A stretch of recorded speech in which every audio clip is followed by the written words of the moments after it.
financial crisis recovery. Foreclosure, short sales, bankruptcy, credit card debt, job loss, depreciating home values, money management. Peace of mind when it comes to your finances seems completely out of reach under current conditions, but there is a way to achieve it. For the next 60 minutes, you're going to find out how to cover your assets. Cover your assets. Arliss Richardson, LTD, in just a moment.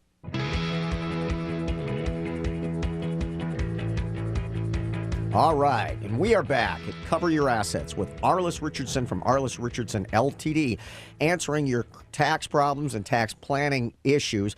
One of the things that is going on in great measure today is the number of people who are trying to move up. They're buying a new home. More expensive home, and of course that larger home maybe used to be worth $450,000, and now in today's market, my goodness, they can buy it for a reduction of $100,000, $150,000, $300,000, $350,000. Problem is they're stuck with their primary home that has also gone down in value, and they're not able to sell it without being upside down.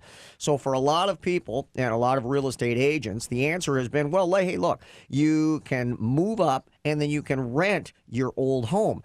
The problem with that, and my concern with all clients in doing that, is that they could create a big tax problem for themselves, couldn't they, Arliss? Could you talk a little bit about the change in status and how that basis could change and leave a person with a big fat tax liability as a result of doing that?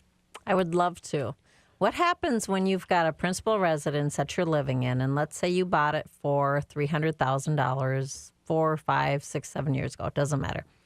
And now you're looking at being able to upgrade to get to a nicer home, or because the prices are so good that you decide that you're going to take and rent your home and buy new property. So everything is looking great, and you're like, this is wonderful. We're going to rent out our house. We don't want to have to sell it, take a big hit. We've got a big mortgage on it. So let's just go ahead and do this. Well, the problem that you're going to incur is you're going to still have that big mortgage on your own first home. You're going to get a decent mortgage on your second home, and you're going to try to rent out your first home, which in today's rental world, you're not going to get probably enough rent to be able to cover your mortgage payment. So every month you're going to be upside down on your house. When you go to turn around to sell your home, it no longer is going to qualify for a principal residence. So whatever amount you sell your home for, you could be potentially looking at a taxable event from the debt forgiveness if you go that direction. The problem that you have now, you've got your home, which is now in a trade or business, but you have to bring that home into your trade or business at the value that it is at the time that you put it into the investment rental world. So if your home was purchased at $300,000, your mortgage is $300,000, you now put it into rental property, the value, fair market value of your home is maybe $150,000.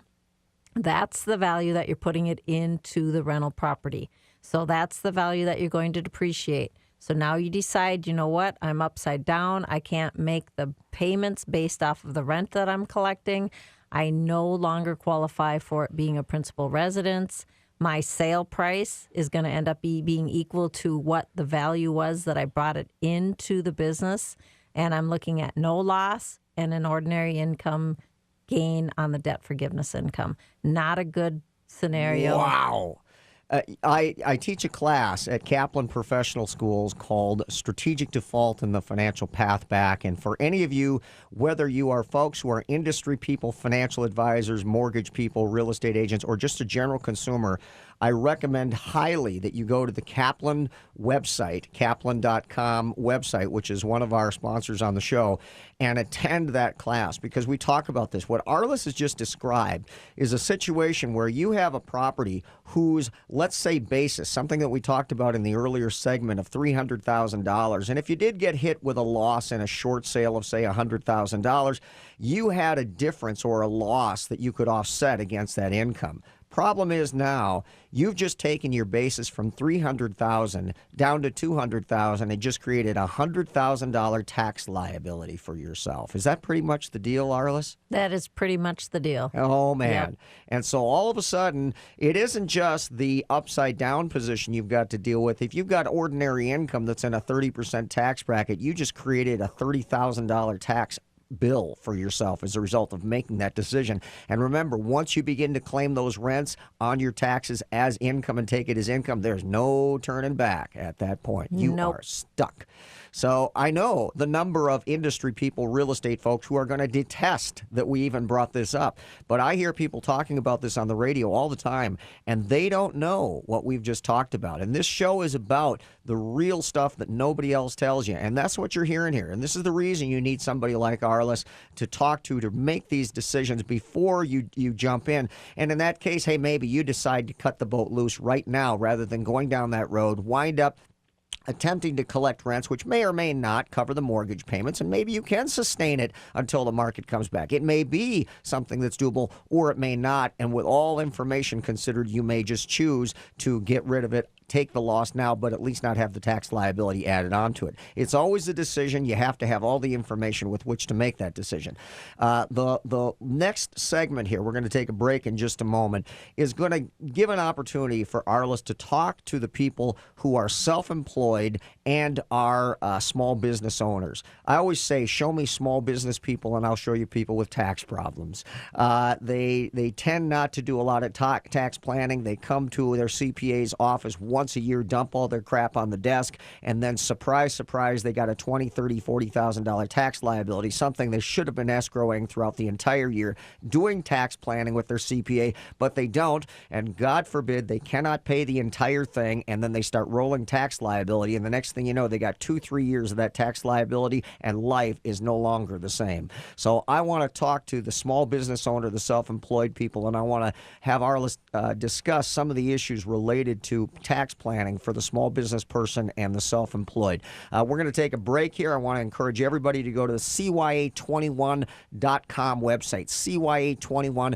Download the Financial Crisis Bible. Financial Crisis Bible. You can also find that by going to www.financialcrisisbible.com. Download that information. You'll be able to gather up Arliss Richardson's information, contact information, and hopefully we can help you make better decisions. We'll be back in just a moment talking about the self-employed and small business owners. Welcome back to Cover Your Assets. Talking about taxes and tax planning, we've done an enormous amount of headway throughout the first three segments talking about 1099 implications, real estate issues, and things that I think are very much out there in today's world. But one of the things that I always want to talk about when I talk taxes is the self-employed and the small business owner and some of the issues. Arliss, at break, you and I were talking about some of the major issues for self-employed people, and you wanted to touch on some things. So why don't you go ahead and do that?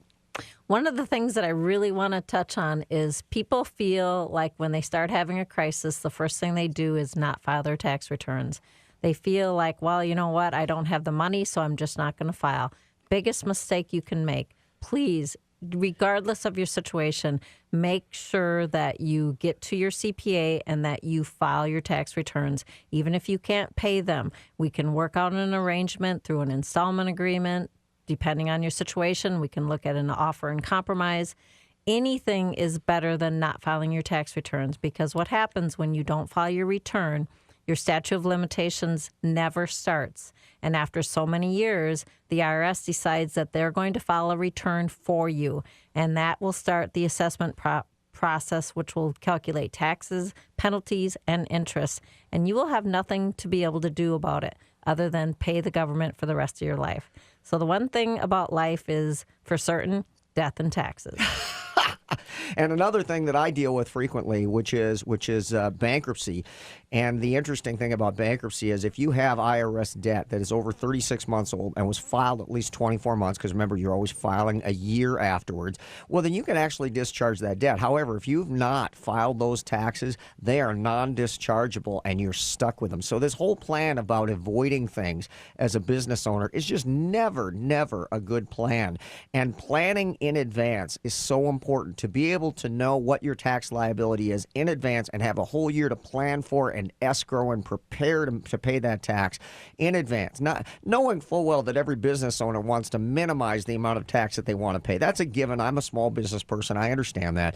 But look, I'd rather know about it a year in advance than know about it 30 days before I got to write the check. So, we're running out of time here. I want to be able to encourage everybody to talk to Arliss Richardson, go to our website, CYA21.com, and download the Financial Crisis Bible. Once there, you will be able to find Arliss Richardson, LTD. She is a phenomenal CPA and, moreover, a business partner who can help you throughout the course of the year navigate and succeed with your taxes, not just at the end of the year, but a partner that will be involved with you from day one. So thank you all so very much for being on. Arliss, thank you. One more time, could you give us your phone number so people could call you? Absolutely. My phone number is 651-482-0122. And thank you so much, Todd, for having me on. Thank you for being on. We'll be back next week with Cover Your Assets. Have a great week, everybody.